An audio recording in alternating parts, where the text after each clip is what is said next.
kisah di zaman Bani Israel,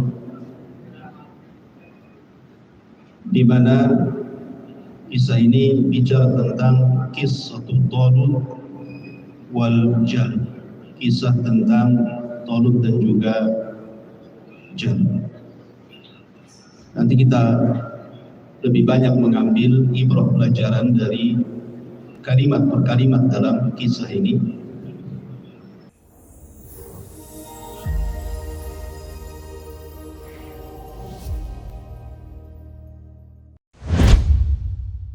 Assalamualaikum warahmatullahi wabarakatuh. Alhamdulillah wassalatu wassalamu ala Rasulillah wa ala alihi wa sahbihi wa mawalah wa la hawla wa la quwwata illa billahi wa ba'd. Alhamdulillah di malam hari ini kembali kita bisa duduk di Masjid Muhajirin. Tak lupa salawat dan salam kita hadiahkan kepada Rasul kita Nabi besar Muhammad sallallahu alaihi wa ala alihi wasallam. Malam ini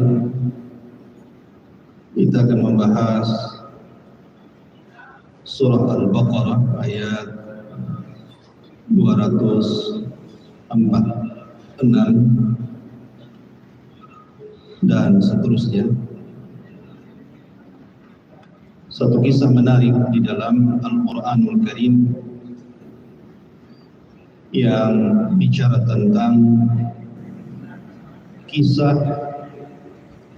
di zaman Bani Israel, di mana kisah ini bicara tentang kisah Talut wal Jalud, kisah tentang Talut dan juga Jalud. Nanti kita lebih banyak mengambil ibrah pelajaran dari kalimat per kalimat dalam kisah ini. Dan perlu diketahui bahwa kisah dalam Al-Quran itu bukan hanya sekedar dibaca, dinikmati untuk menemani tidur, tidak. Tapi lebih daripada itu, banyak pelajaran yang kita akan petik untuk kita usahakan mengamalkannya. Karena bagaimanapun isi Al-Quran itu adalah ibrah dan pelajaran bagi kita semuanya. Allah Subhanahu wa taala berfirman di sini pada surah Al-Baqarah ayat 246, Alam tara ilal mala'i min bani Israel min ba'di Musa. Tidakkah engkau lihat atau engkau perhatikan para pemuka Bani Israel setelah wafatnya Nabi Musa? Lihat bahasa Quran, Allah mengatakan alam tara ila. Sebenarnya dalam bahasa Arab kalau tara ila itu setelah fi'il mudhari' dari kalimat ra'a yara, kemudian setelahnya huruf jar ila, itu biasanya melihat dengan kedua mata.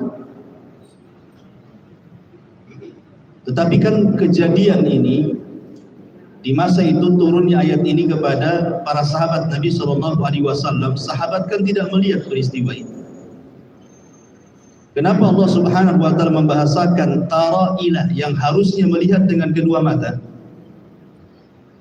Menunjukkan bahwa kisah ini adalah kisah yang betul-betul terjadi, seolah-olah kalian melihat. Makanya menggunakan kalimat tara ilah, artinya melihat kedua mata. Padahal peristiwanya tidak ada di zaman para sahabat.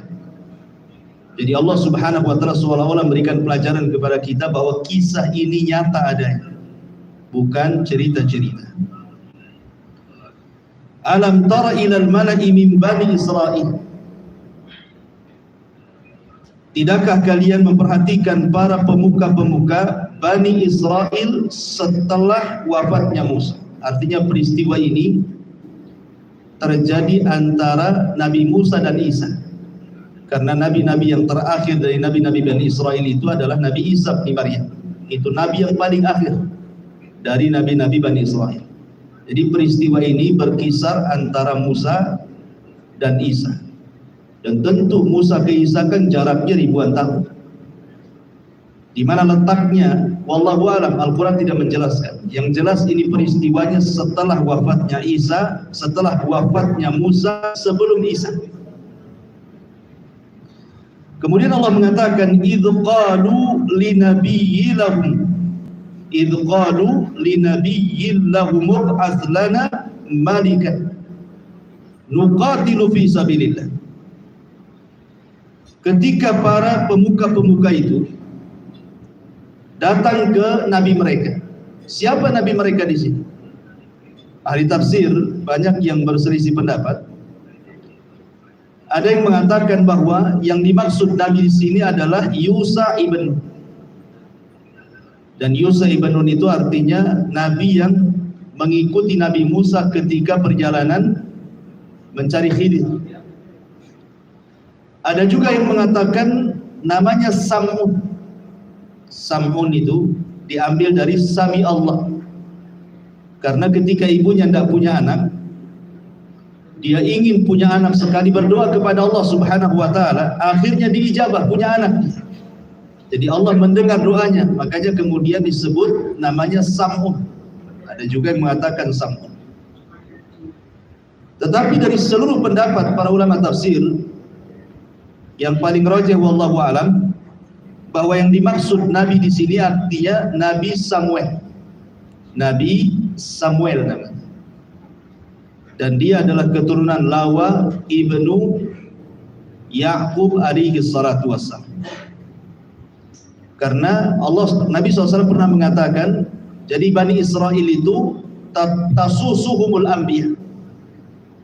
Diutus banyak nabi. Jadi kalau nabi meninggal nanti diutus lagi, meninggal diutus lagi. Dan begitu seterusnya. Jadi Bani Israel itu kelebihannya adalah mereka tidak putus dari para nabi. Jadi kalau nabi meninggal, datang nabi lain. Datang meninggal lagi, datang lagi nabi yang lain. Begitulah Bani Israel. Dan ini karunia yang luar biasa yang Allah berikan kepada Bani Israel. Lah di zaman itu ada seorang nabi namanya Samuel. Nabi inilah yang kemudian didatangi oleh para pembesar Bani Israel dan mengatakan, ib'ats lana malikan nuqatil fi sabilillah.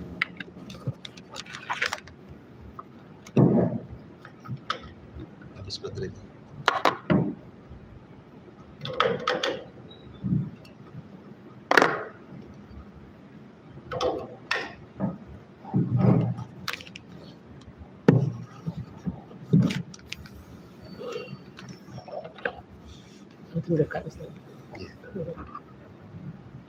Saya ulangi. Jadi para pembesar ini datang kepada Nabi Samuel dan mengatakan, ib'ats lana malikan nuqatil fi sabilillah. Utus kepada kami wahai Nabi Samuel seorang raja yang kami bisa berperang di jalan Allah Subhanahu wa taala. Jadi kisahnya seperti ini. Dulu Bani Israel diberikan oleh nikmat oleh Allah Subhanahu wa taala bisa menguasai Palestina, Baitul Maqdis dan sekitar. Datanglah penjajah dari kalangan Amalika, kemudian menghabisi mereka, sehingga menawan wanita-wanitanya dan juga menawan anak-anak mereka dijadikan budak. Lah kemudian laki-lakinya sebagian mereka dibantai oleh orang-orang Amalika, sebagian mereka kemudian lari.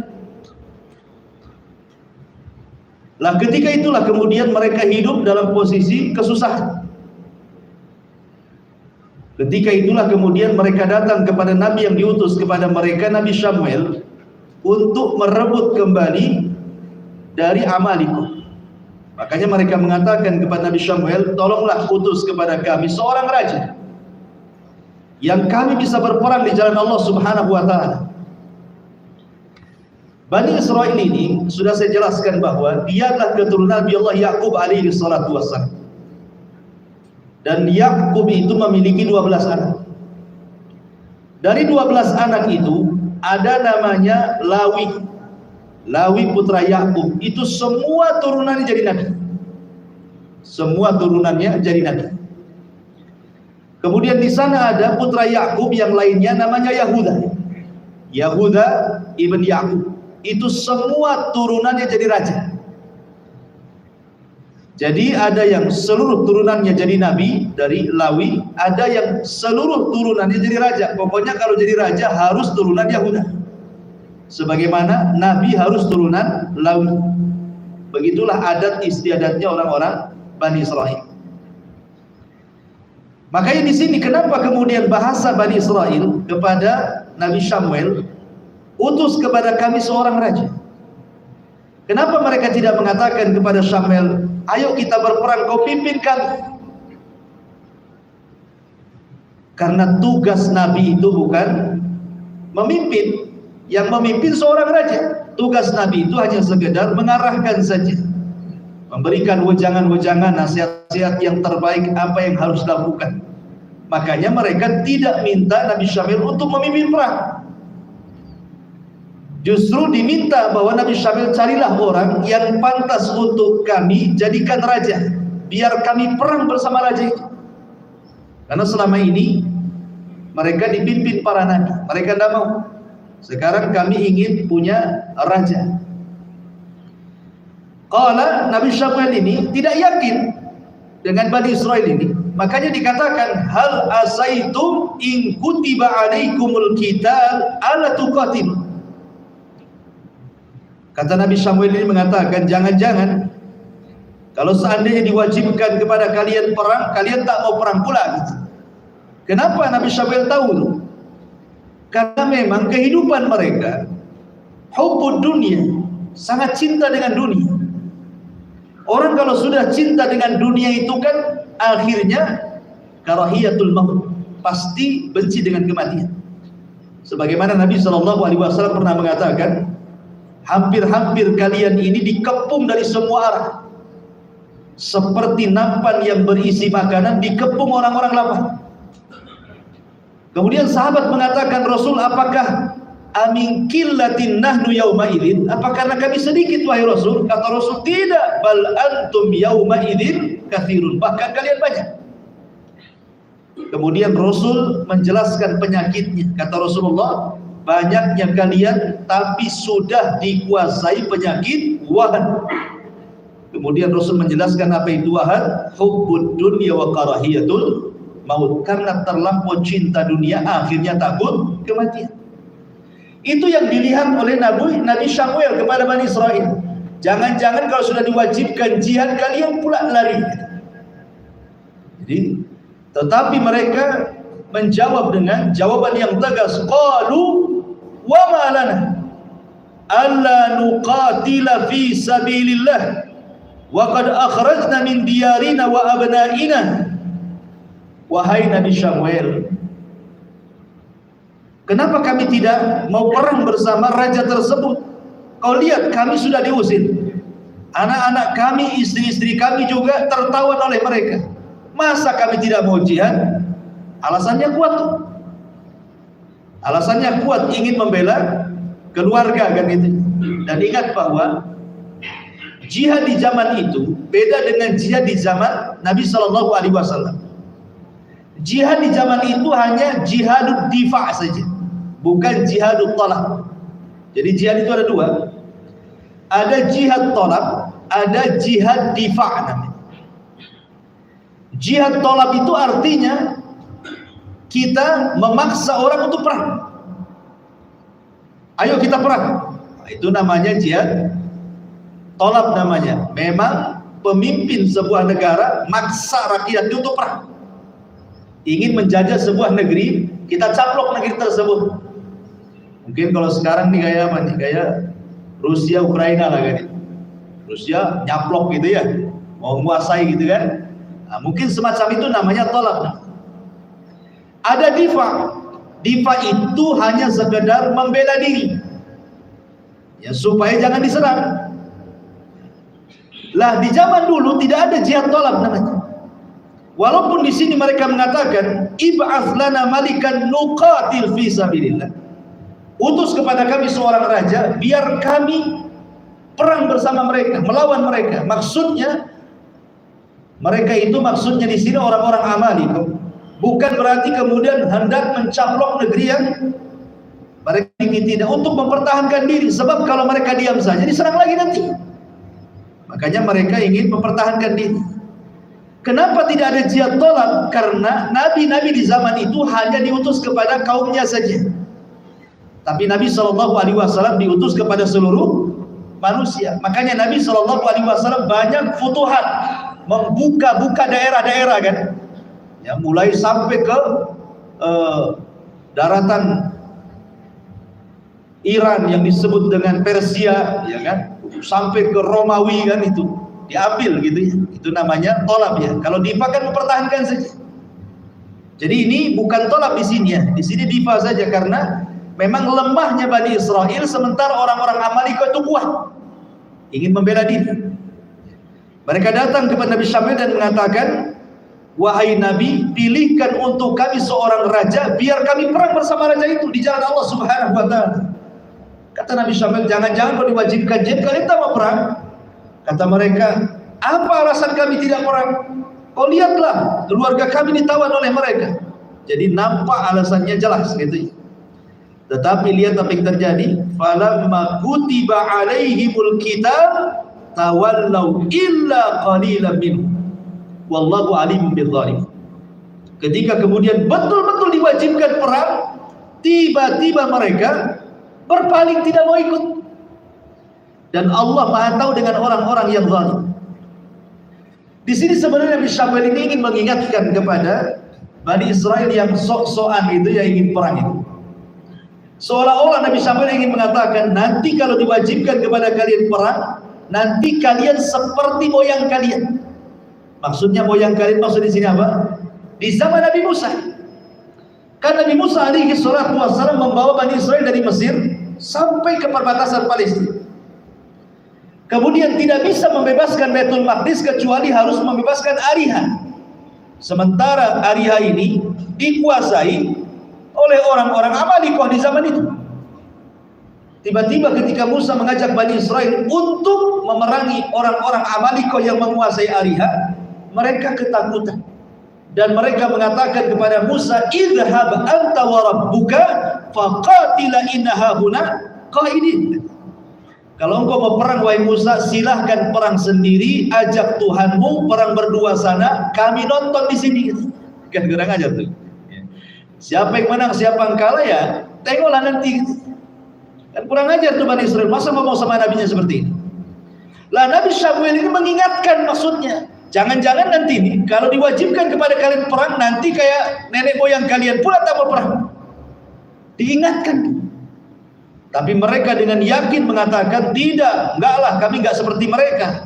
Karena istri kami, anak kami ditawan, kami pun hidup susah di sini. Ternyata ketika betul-betul diwajibkan, kurang lebih saja mental mereka. Mereka pun akhirnya berpaling.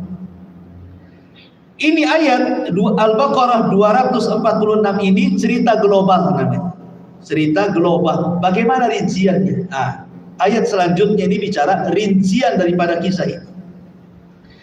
Allah Subhanahu wa taala mengatakan dalam ayat selanjutnya, wa qala lahum nabiyyuhum innallaha qad ba'atha lakum taluta malika. Berkata Nabi Samuel atau Nabi Syamun dalam pendapat yang lain ada mengatakan Nabi Yusha ibn Nun kepada Bani Israel, Allah Subhanahu wa taala sudah memilihkan kepada kalian seorang raja yang akan memimpin kalian, namanya Talut. Talut ini dia orang miskin. Orang miskin, ada yang mengatakan kerjanya itu tukang nyiram kebun orang. Ada yang mengatakan kerjanya itu tukang nyamak kulit kemudian dijual. Ada yang mengatakan Talut kerjanya ra'il ghanam. Dia memelihara kambing-kambing orang lain kemudian mengambil upah. Tetapi dia punya perawakan yang kuat, yang tinggi besar, kekar gitu ya. Dan Allah berikan kecerdasan kepada Talut. Allah berikan kecerdasan kepada Talut. Makanya kemudian Nabi Syamil memilihkan kepada Bani Israel, ada yang akan memimpin kalian, namanya Talut. Ketika mereka mendengar nama Talut, seolah-olah mereka nggak yakin gitu, karena Talut itu tidak ada garis keturunan dari dua tokoh. Pertama Lawi tidak masuk pada turunan Lawi, yang semua turunan jadi nabi. Tidak masuk pula dalam nasabnya Yahuda yang semuanya jadi raja. Jadi dia tidak punya hasab. Kalau nasab jelaslah kepada Nabi Yakub itu. Tapi hasab itu maksudnya turunannya itu bukan orang besar. Bukan orang besar. Dan dia bukan nabi. Ketambah-tambah dia miskin. Masa kemudian engkau wahai Syamwil memilihkan kepada kami raja yang bukan turunan Lawi, bukan turunan Yahuda, miskin lagi, gitu maksud. Yang benar sajalah kan gitu. Jadi mereka tidak mau awalnya. Dipilihkan Talut untuk raja mereka. Padahal Talut ini dilebihkan nanti dalam Al-Quran ini 3 kelebihan yang Allah Subhanahu wa taala anugerahkan kepada Talut. Kemudian mereka mengatakan, qalu anna yakunu lahul mulku alaina wa nahnu ahaqqu bil mulki minhu wa lam yu'ta sa'atan minal mal. Kemudian para pembesar itu menjawab, bagaimana Talut memperoleh kerajaan atas kami, sedangkan kami lebih berhak atas kerajaan itu daripadanya, dan dia tidak diberikan kekayaan yang banyak. Jadi mereka mulai mencemooh. Padahal mereka awalnya datang kepada Nabi Syamil, tolong carikan raja. Sudah dicarikan, tak mau pula kan itu. Akhirnya kemudian Allah Subhanahu wa taala jelaskan 3 kelebihannya. Di sini qala innallaha astafahu alaikum. Yang pertama, kata Nabi Syamil kepada Bani Israel, ingat yang memilihkan Talut untuk kalian itu bukan saya, tapi Allah. Sebenarnya kelebihan ini saja sudah cukup kan? Ketika Allah Subhanahu wa taala memilih seseorang untuk menjadi pemimpin sudah cukup, karena yang memilih bukan kita. Kalau yang memilih kita, pemimpin yang kita pilih kadang-kadang kecewa kan? Oh, kita memilih presiden ini. Pada awal pemilihan semangat gitu ya, meneriakkan, oh si Anu jadi presiden. Sudah jadi presiden kecewa pula gara-gara harga sembako naik umpamanya. Kecewa karena yang milih kita masalahnya. Lah ini yang milih Allah. Kalau Allah yang milih gak mungkin kecewa, karena Allah itu paham dengan maslahat hamba-hambanya kan itu. Ini saja sudah cukup sebenarnya. Allah yang memilihkan kepada kalian itu tolong. Ditambah-tambah yang kedua, wazadahu bastatan fil ilmi. Talut punya kecerdasan yang kalian tidak punya. Dia cerdas orangnya, kalian tak secerdas dia. Ya memang dia miskin, dia tidak sekaya kalian, tapi dia punya ilmu, punya kecerdasan yang kalian tidak punya ilmu di situ. Kemudian yang ketiga, wal jism, dia punya kekuatan jasmaninya kuat, hatinya kuat, kemudian juga badannya kuat. Makanya sifat pemimpin itu disebutkan para ulama, pertama harus punya pengetahuan, yang kedua harus berwibawa. Maksudnya ya dari segi pakaiannya harus bagus gitu ya, biar ada wibawa gitu maksudnya. Yang kedua harus kuat fisiknya, kuat fisiknya. Yang ketiga harus kuat hatinya. Jangan nanti ada masalah udah ngedon dia. Nggak boleh pemimpin, nggak boleh ngedon dia. Masalah harus kuat dihadapi. Lah itu semua ada pada Talut. Jadi orang-orang Bani Israel ini mengira bahwa pemimpin itu harus kaya. Tidak. Sebab orang kaya itu umumnya, kalau sudah dia kaya kuat, biasanya lupa diri. Akhirnya terlena dengan kekayaannya, tidak mau menambah lagi. Terakhir dia bankrupt. Lain dengan orang yang punya pengetahuan. Mungkin itu dasar utama kan gitu ya. Mungkin dia cerdas, kuat gitu. Lama-lama juga bisa jadi kaya dia dengan pengetahuan. Saya akan contohkan 3 pemimpin di zaman Bani Umayyah. Pertama, Sulaiman ibnu Abdul Malik. Sulaiman ibn Abdul Malik dari Bani Umayyah. Ini satu nih khalifah dari Bani Umayyah ini suka makan. Suka makan. Pokoknya paling suka makan. Makanya dia mati gara-gara makanan. Jadi dia dalam satu hari pokoknya mana makanan yang terlezat, hidangkan. Jadi suatu hari dihidangkan 8 itik, 8 bebek di bahasa kita. Kekenyangan, mati gara-gara makan itik. Sulaiman ibn Abdul Malik juga. Kemudian ada lagi raja namanya Hisham ibn Abdul Malik juga. Dia suka dengan pakaian pokoknya yang megah-megah. Haji pun harus dibawa pakaian setumpul. Dalam satu hari itu bisa 2, 3 kali, 4 kali itu ganti pakaian. Kemudian yang ketiga ada namanya Raja Bani Umayyah yang kita ma'ruf Umar bin Abdul Aziz. Umar bin Abdul Aziz miskin, tapi dia kuat, punya kecerdasan. Makanya kalau kita lihat sejarah Bani Umayyah, yang paling mencolok ketika yang menjadi raja siapa? Umar bin Abdul Aziz kan?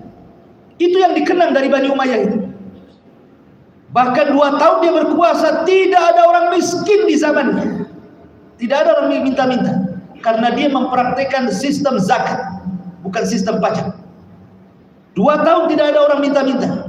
Bahkan keluarga Hisham ibn Abdul Malik yang dulunya kaya raya, turunannya jadi miskin, bahkan meminta-minta. Lihat ini bagaimana dicocokkan dengan kisah ini. Walaupun Umar bin Abdul Aziz dia miskin, tapi dia ulama. Dia ulama, dia cerdas orangnya. Kemudian pemberani, dan dia juga kokoh badannya. Jadi kalau kita melihat cerita Talut ini, kurang lebih saja Allah Subhanahu wa taala berikan 3 keutamaan. Pertama, memang Allah langsung pilih menjadi pemimpin. Yang kedua, memang kecerdasannya melebihi rata-rata Bani Israel. Yang ketiga, fisiknya pula kuat, hatinya pula kuat. Karena seorang pemimpin harus memutuskan sesuatu, makanya harus punya kekuatan hati, bukan fisik saja. Kemudian Allah mengatakan, wallahu yu'ti mulkahu man yasha wallahu wasi'un alim. Dan ingat, Allah memberikan kekuasaannya sesuai dengan yang dikehendakinya, bukan kita yang berkehendak. Allah memberikan kekuasaan, Allah juga yang mencabut. Kemudian Allah akhiri firman-Nya, wallahu wasi'un alim. Wallahu, dan Allah, wasi'un, sangat luas.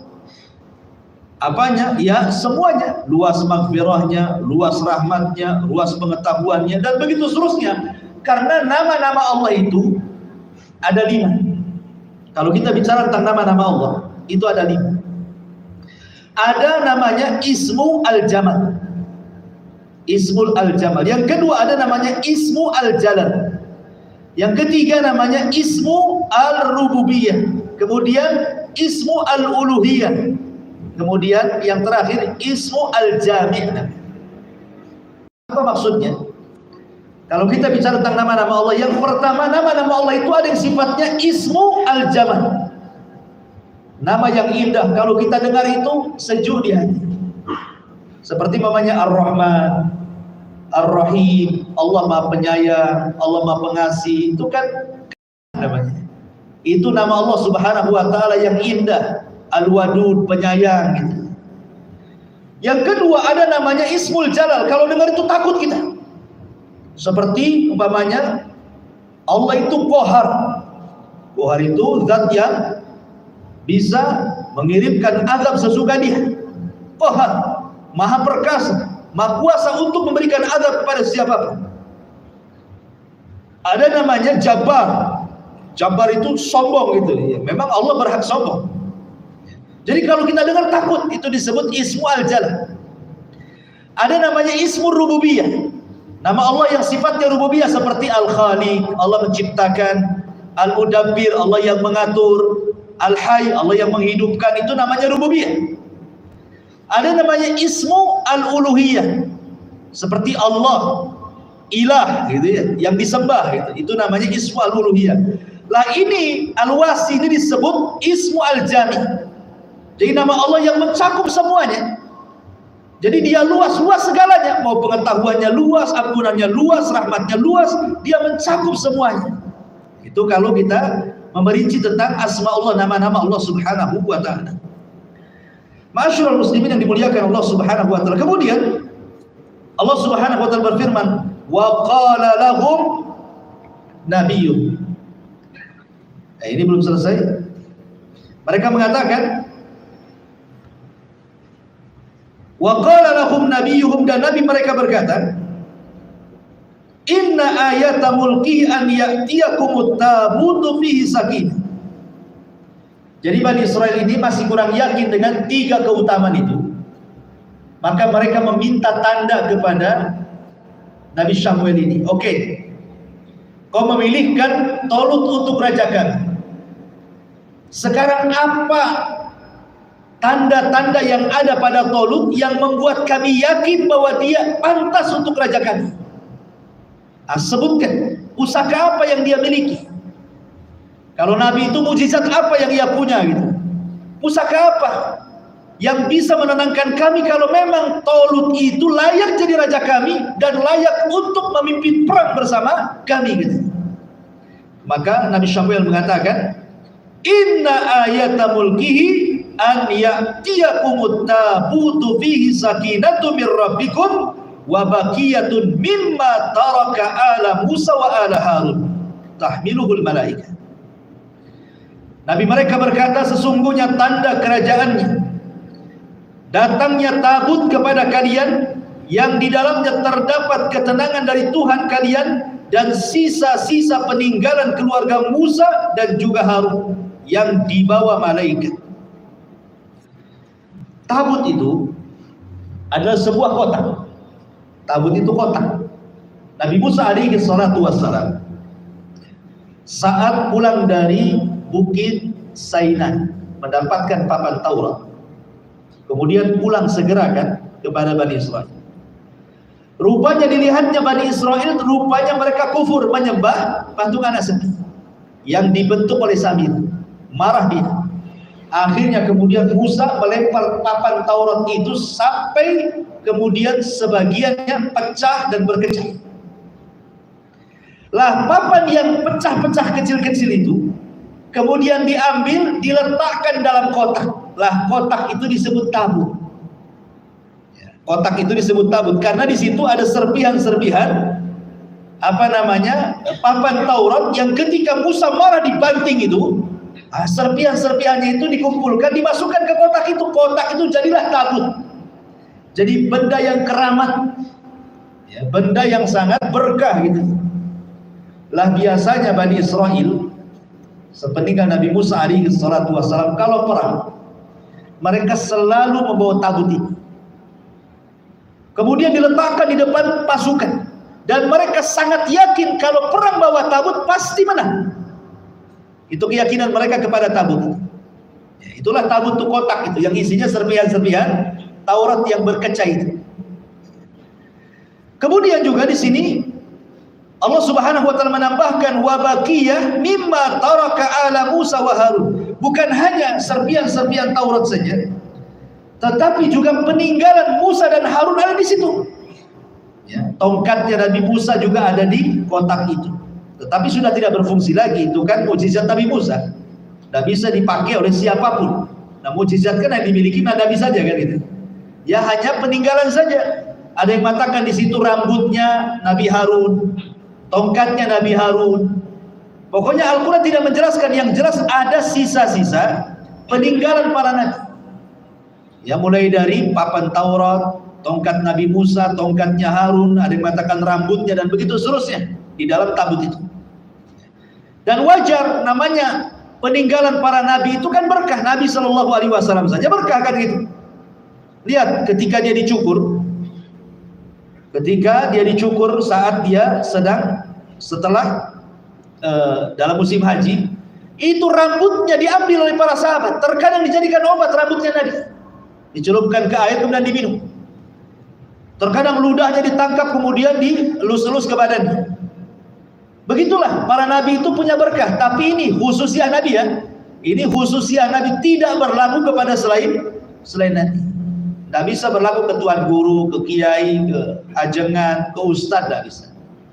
Antum kena corona datang ke saya, ustadz pinjam satu rambutnya, makin parah corona antum. Jadi itu khususiah Nabi, mujizat. Lah itulah isi tabut itu di situ. Masalahnya tabutnya ada di mana? Ada ahli tafsir mengatakan bahwa tabutnya itu dicuri oleh Jalut.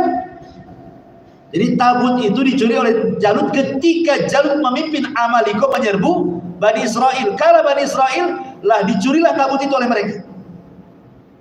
Kemudian tidak lagi di tangan Bani Israel. Makanya mereka tidak pede melawan Jalut karena tidak punya pusaka. Makanya kemudian akhirnya Talut dikaruniai pusaka itu.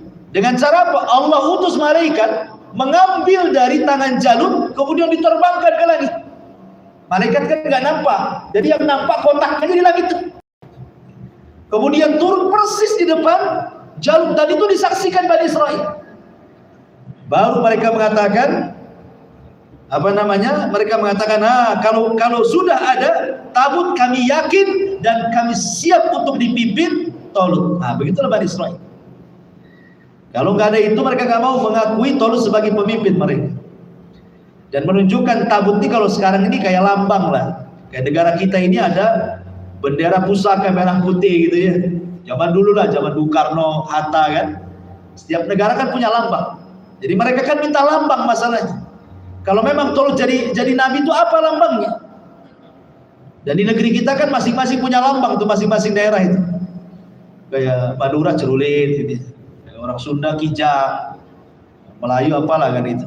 Kalau di Yaman Jambia gitu. Jadi masing-masing ada lambangnya. Jadi mereka ketika minta lambang itulah, maka dikirimkan tabut di bawah malaikat terbang ke langit persis di depan dia. Itu riwayat Abdullah bin Abbas radhiyallahu anhu.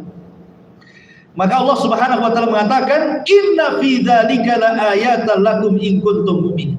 Itu semua adalah sungguh-sungguh menjadi tanda kebesaran Allah bagi kalian kalau kalian beriman kepada Allah Subhanahu wa taala. Kemudian di sini ada kalimat, kenapa tabut mereka perlu tabut itu? Karena tabut itu membawa sakinah. Sakinah itu membawa ketenangan. Apa makna ketenangan itu? Ada banyak perselisihan ulama. Ada yang mengatakan seperti Ali bin Abi Thalib radhiyallahu anhu, maka ketika mentafsirkan sakinah di sini, karena siapa yang bawa tabut itu saat perang, maka Allah akan kirim angin itu.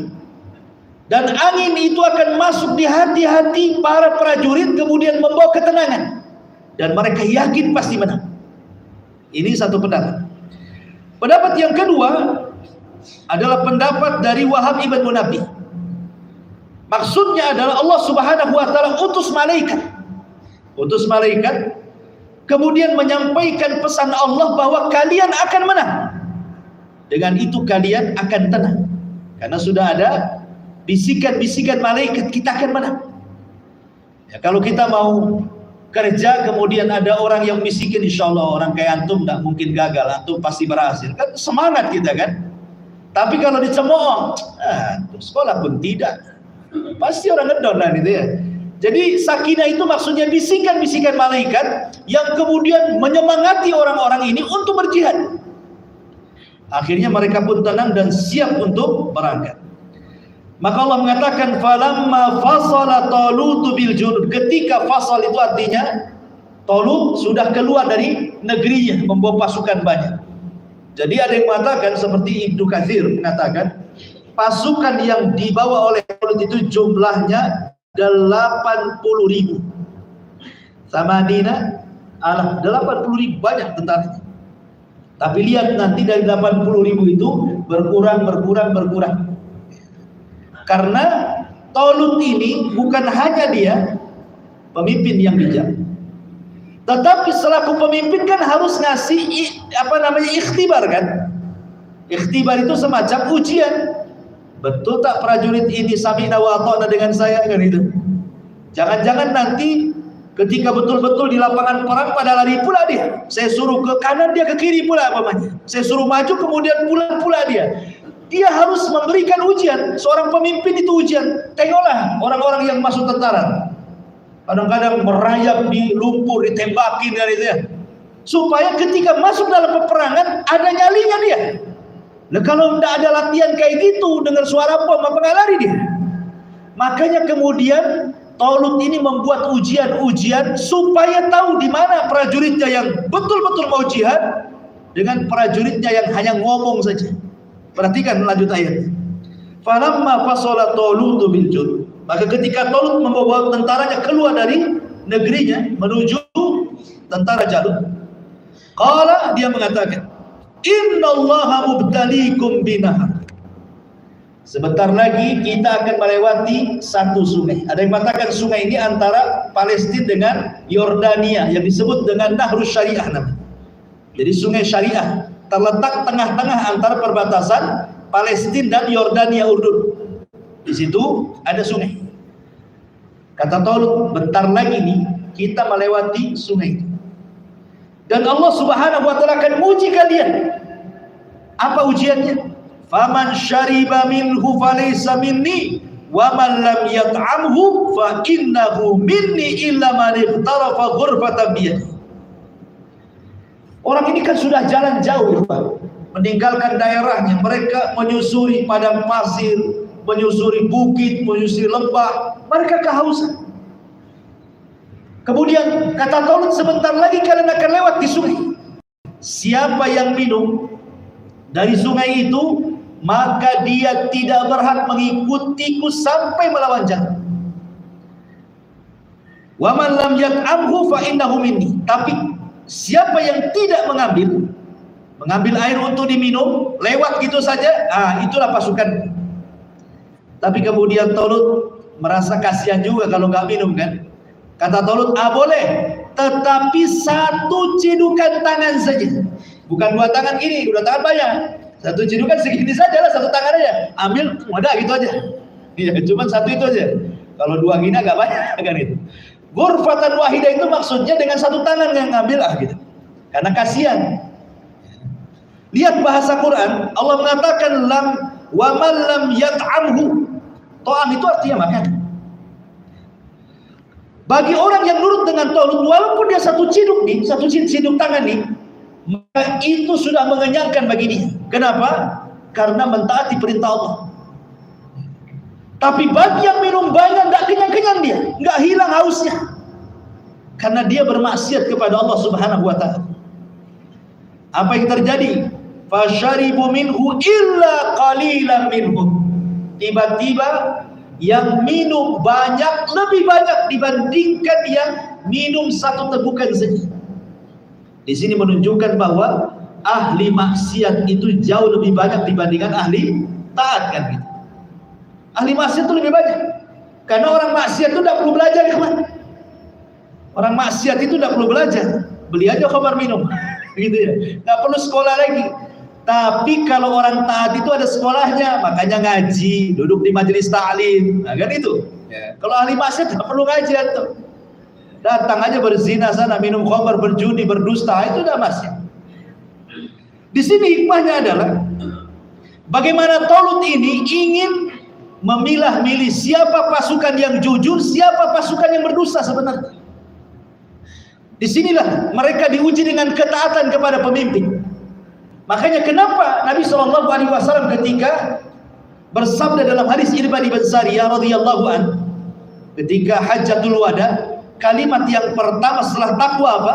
Was-sam'i wat-tha'ah. Kalian harus mendengar dan taat kepada pemimpin kalian. Karena taat dengan pemimpin itu kemaslahatan bangsa. Kalau seandainya tidak taat, bisa ribut kan itu. Ini loh, taat dengan jenderalnya, mana bisa menang. Makanya Talut hanya ingin melihat pasukan yang betul-betul taat dengan dia saja. Dengan cara apa? Dikasih ujian. Allah perintahkan, kalian akan lewat sungai, kalian boleh minum hanya 1 teguk saja. Yang lebih dari itu jangan ikut melanjutkan perjalanan, pulang lagi kalian. Kemudian rupanya hanya sedikit. Ada yang mengatakan, kata Ibnu Katsir, dari 80.000 orang itu yang minum 76.000 yang minum. Sisanya berapa? 4. Bayangkan, nggak ada separohnya, sepertiga pun tidak, seperempatnya pun tidak. Bayangkan dari 80.000, sisanya 4.000 yang minum 1 teguk itu. Yang 76.000 itu minum banyak-banyak. Tengok udah nampak tuh. Jadi makanya Allah mengatakan apa? Illa qalilan minhum, kecuali sedikit, rupanya 4.000 saja. Yang 4.000 juga diuji lagi.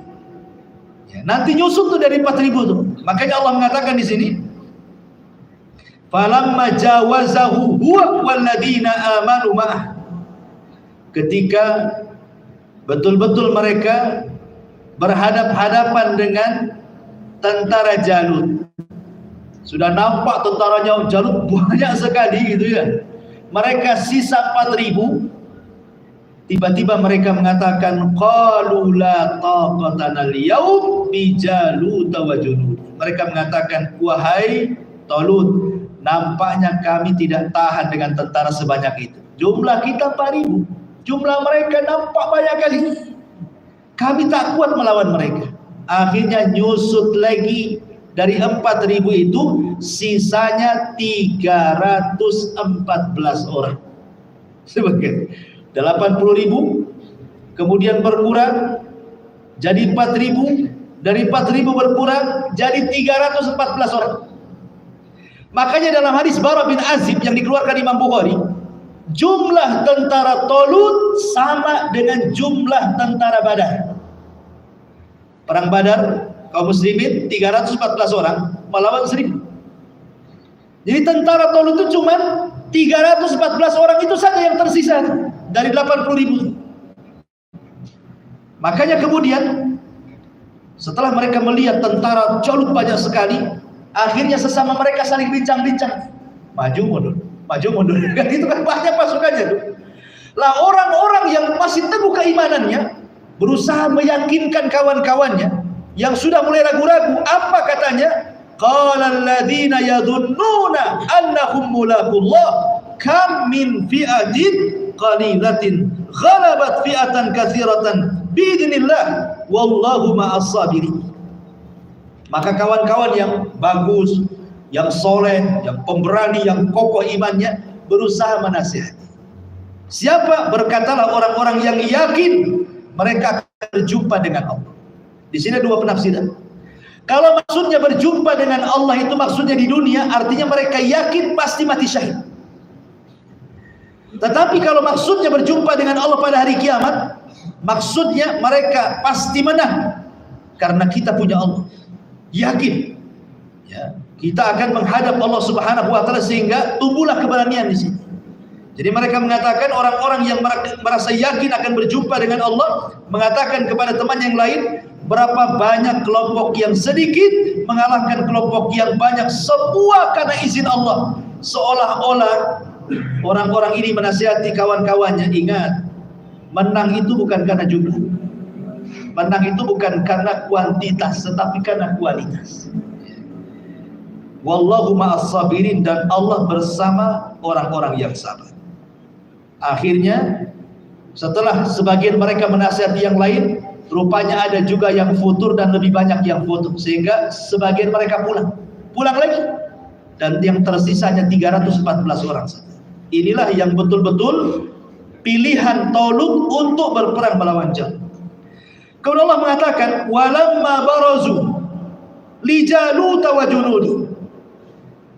Ketika mereka betul-betul melawan Jalut dan tentaranya, tentara yang sedikit ini, mereka berdoa kepada Allah Subhanahu wa taala. Qalu Rabbana afriq alaina sabran wa tsabbit aqdamana wansurna 'alal qaumil kafirin.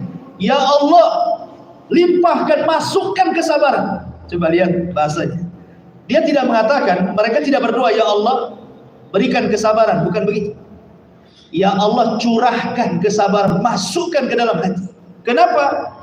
Karena jumlah yang sedikit melawan yang banyak ini kalau nggak sabar pasti lari. Pasti lari kan begitu. Tetapi makanya dalam Islam sendiri dulu ketika di awal perang kan, kalau 100 melawan 1000 nggak boleh lari. Tapi kemudian diringankan. Ya. Berakhir dengan apa? 100 lawan 200. Berarti 1:2. Itu terakhir di dalam Quran, bahwa kalau kita berjumpa dengan musuh, kemudian musuhnya 3 kali lipat, berarti kita boleh lari dari perang. Itu maksudnya. Tapi kalau musuhnya 1:2, tidak boleh lari dalam perang. Kalau lari dalam peperangan berarti termasuk azah, dosa besar, tidak boleh. Itu diringankan. Bayangkan dari mulai 1 lawan 10 tidak boleh lari, kemudian diringankan sampai akhirnya 1 lawan 2. Berarti kalau musuh kita lebih daripada 2, kalau lari termasuk dosa besar. Tapi kalau 2 harus dilawan. Begitulah syariat Islam kan. Jadi syariat Islam akhirnya memberikan keringanan-keringanan sampai kepada 1:2. Kalau berbanding 2 nggak boleh lari. Kalau banding 3 boleh lari. Itu maksudnya ya. Karena sudah 3 masalahnya. Ya, apalagi 5 gitu, larilah. Ya, pakai jurus kaki 1000 lah kalau 5. Tapi kalau 2 nggak boleh. Apalagi 1. Walaupun badannya besar, nggak boleh lari 1. 2 saja nggak boleh lari. Kalau lari berarti lari dalam pertempuran, itu dosa besar. Imam Zahabi masukkan termasuk dosa besar, maksudnya lari dari pertempuran. Kapan itu? Ketika sudah lebih 1 berbanding lebih daripada 2, itu boleh lari. Kalau 2 nggak boleh lari. Lah di sini coba perhatikan bagaimana di sini mereka sangat ketakutan juga sebenarnya kan. Makanya mereka meminta kepada Allah untuk dicurahkan kesabaran, dimasukkan ke dalam hati. Bukan hanya itu saja, wasabbit aqdamana, tetapkan langkah-langkah kami, wansurna 'alal qaumil kafirin, dan tolonglah kami supaya kami menang melawan orang-orang kafir. Ma'asyiral muslimin yang dimuliakan Allah Azza wa Jalla. Tentara Jalut ini adalah tentara yang besar-besar, ikhwan. Badan mereka besar. Orang-orang Amaliko ini masih ada nasab kepada kaum Ad, dan kaum Ad kan terkenal besar-besar badannya. Ya. Sementara tentara Talut ini kecil-kecil badannya, sehingga ketika melihat badan-badan besar sudah ciut duluan. Makanya mereka berdoa kepada Allah Subhanahu wa taala untuk diberikan kesabaran yang lebih. Lah di antara tentara Talut itu ada Nabi Daud, masih kecil. Sampai-sampai ahli tafsir mengatakan umurnya kurang dari 20 tahun, masih kecil, masih belasan tahun. Itu pasukan termuda yang tergolong pemberani. Sampai-sampai Imam Bukhari meriwayatkan keberanian Nabi Allah Daud itu, apabila dia berjumpa dengan musuh maka dia tidak akan pernah mundur. Keberanian Nabi Daud itu. Nabi Daud ini adalah nabi yang suka menggembala kambing, sama dengan Nabi Muhammad, penggembala kambing. Dan hikmah menggembala kambing itu banyak kan, salah satunya ada karakter-karakter kepemimpinan. Makanya ada istilah Nabi SAW oleh ahli sejarah itu, min ra'il ghanami ila ri'ayatil umami, mulai dari merawat kambing sampai menjadi pemimpin umat kan begitu. Lah Nabi Daud itu dia kerjanya merawat kambing. Jadi kalau seandainya kambingnya itu mau disergap serigala, maka keahlian Nabi Daud itu mampu melempar dengan ketepel, ya, dan tidak pernah meleset. Jadi kalau serigala ketepel itu pasti kena dan pasti mati. Itu mukjizatnya Nabi Daud.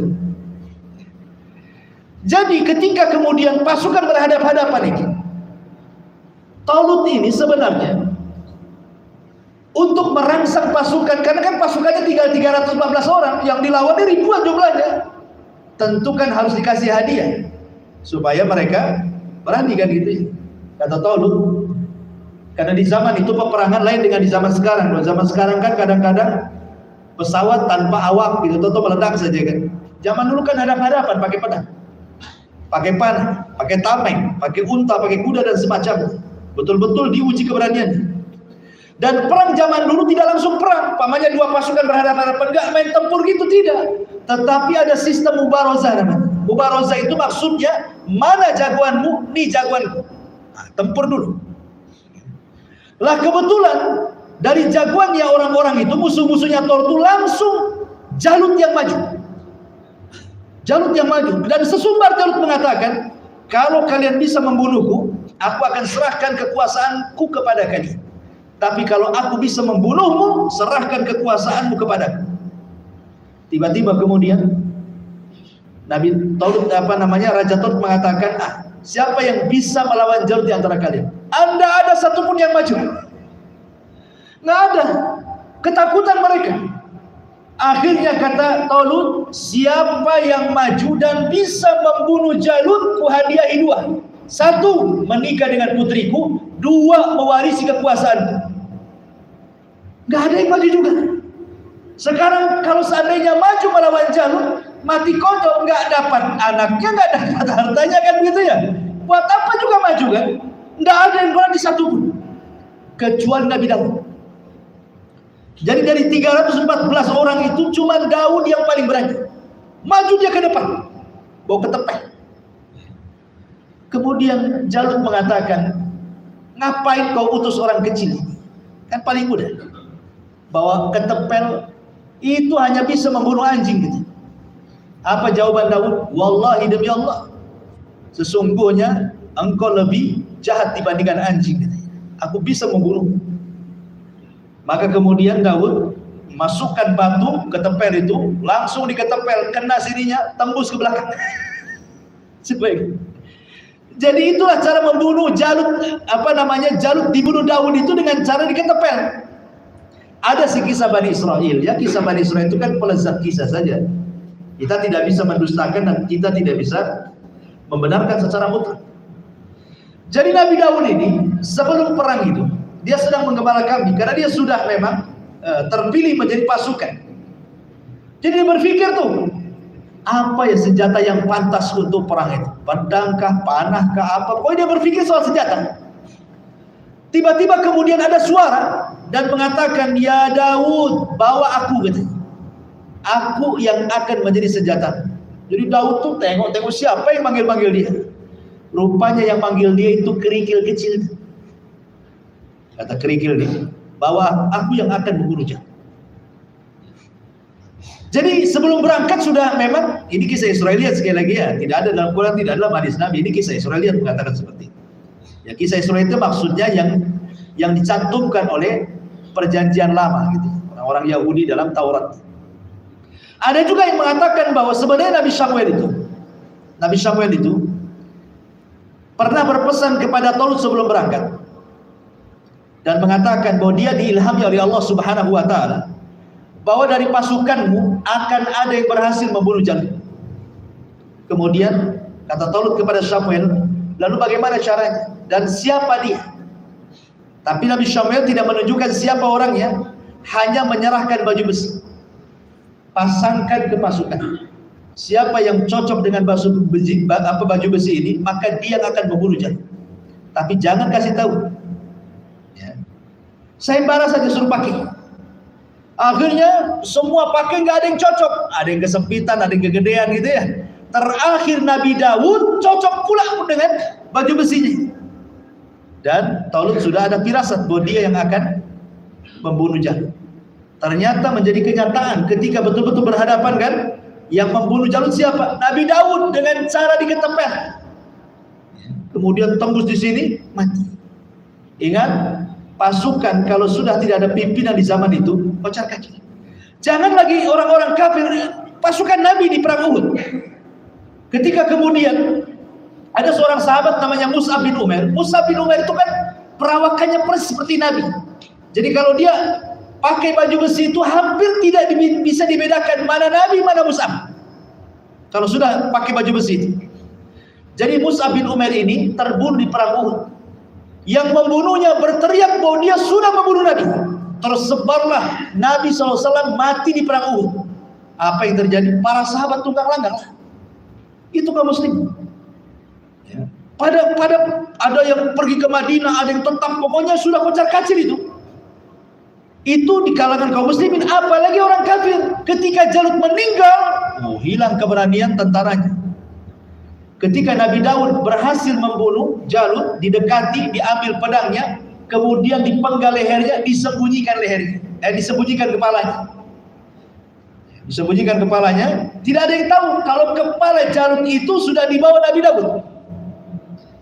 Ketika selesai perang, kan di awal Talut sudah menjanjikan siapa yang membunuh Jalut, dia akan menikah dengan putriku dan akan mewarisi kekuasaan, bukan? Semua orang ngaku membunuh Jalut. Ini tangannya aku bawa, katanya. Ini kakinya, gitu. Ini jempolnya, gitu.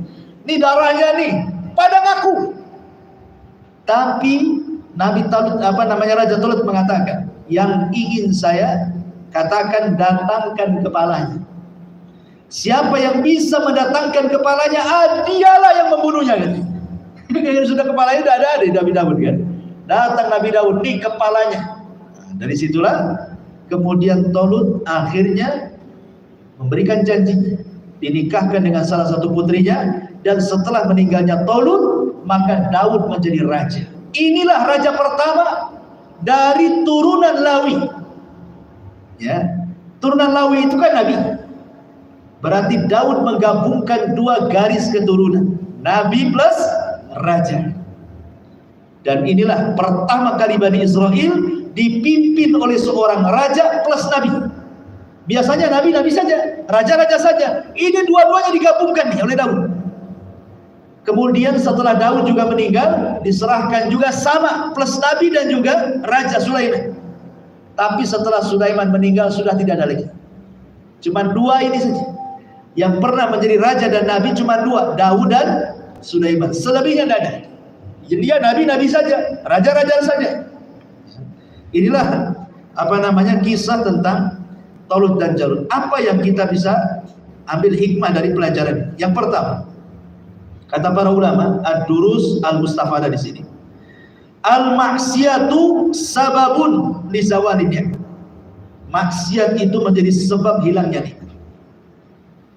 Lihat, gara-gara maksiat tidak boleh minum kecuali satu teguk saja, akhirnya kemudian nikmatnya hilang, tidak bisa berjihad lagi, tidak ada kesempatan mati syahid lagi, pulang mereka.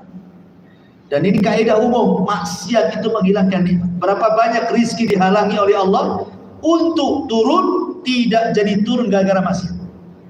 Maksiat itu mengharamkan rizki itu. Walau rizki itu bukan hanya sekedar harta itu. Ada orang maksiat, Ustaz, tapi hartanya banyak, katanya. Bukan itu. Rizki yang sesungguhnya itu dalam hati. Betapa banyak orang-orang yang ahli maksiat kemudian diberikan harta banyak, hatinya tidak ada ketenangan. Ya.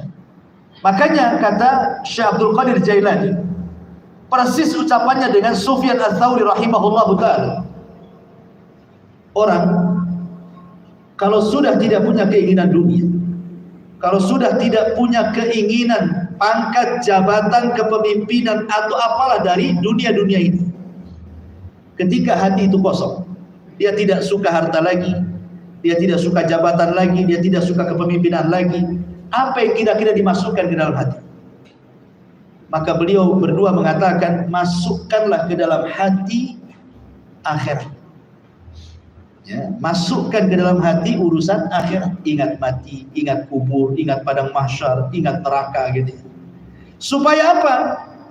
Supaya kekosongan hati yang tadinya memang tidak cinta dengan dunia pangkat, kemudian dimasukkan kepada dia perasaan bahwa dia akan mati, bahwa dia akan diazab, bahwa dia akan dipertanggungjawabkan, bahwa ada hisab dan begitu seterusnya. Maka ketika itu tidak ada lagi kecintaan, sehingga ketika datang dunia kepada dia, maka hanya sebatas di tangan, tidak sampai di hati. Itulah hakikat zuhud namanya. Letakkan kekayaan dalam hati, letakkan jabatan hanya sampai di tangan, letakkan kekayaan hanya sampai di tangan, letakkan kepemimpinan hanya sampai di tangan. Sebab kalau seandainya itu diletakkan di hati kemudian hilang, itu sakitnya luar biasa. Ya, sakitnya luar biasa, sedihnya luar biasa. Ketika jabatan hilang, sedihnya luar biasa, stres bisa jadi gila nih. Ketika harta hilang, sedihnya luar biasa, susah diobati. Tapi kalau semua diletakkan di tangan, hartanya sampai di tangan, hilang pun dari tangan. Jabatan itu sampai di tangan, hilang pun hanya dari tangan. Sehingga datang tidak membahagiakan, pergi pun tidak menyedihkan. Itu maksudnya. Di sini ada faedah bahwa maksiat itu menghilangkan nikmat. Yang kedua, al-mu'min idza asa yusari'u ila taubah. Seorang mukmin itu kalau bermaksiat bersegera tobat. Bahkan ada hadis mengatakan bahwa seorang mukmin itu melihat dosa seperti dia duduk di samping gunung yang akan tumbang. Gimana caranya? Ini kita duduk, ini gunung Sinabung umpamanya yang mau meletus. Tidak mungkin kita diam saja, pasti kita lari, ya kan? Itulah seorang mukmin ketika melihat dosa, kata Nabi, seperti seseorang yang duduk di samping gunung yang sebentar lagi mau meletus, pasti dia lari. Tapi orang fasik melihat dosa seperti lalat. Rasul mengatakan seperti lalat. Lihat lalat itu, dia nempel di hidung, ditepak datang lagi. Ya, nempel di hidung, ditepak datang lagi. Itu lalat. Artinya orang fasik itu taubatnya hanya sesaat. Habis maksiat nyesel, besok maksiat lagi. Habis maksiat nyesel, besok maksiat lagi. Seperti itulah orang fasik. Makanya di sini maksiat itu seorang mukmin idza asa yusari'u ila taubah, bersegera untuk bertobat kepada Allah Azza wa Jalla. Kemudian yang ketiga, qimatul insan bil iman, bahwa mulianya seorang manusia itu gara-gara iman. Dan iman itu ada di hati. Mulianya manusia itu ada dalam keimanan. Dan ingat bahwa ruh dalam jasad itu yang menjadikan orang mulia. Ruh dalam jasad itu yang menjadikan orang mulia. Sebab kalau ruh sudah hilang dari jasad, nggak akan mulia lagi jasad. Coba kalau ada orang mati, lemparkan di jalan raya, jangan dikubur, lemparkan di jalan raya. 3 hari saja, pasti sudah busuk. Lalat datang dari mana-mana. Tidak ada orang berani mendekati. Yang ada orang mencelanya.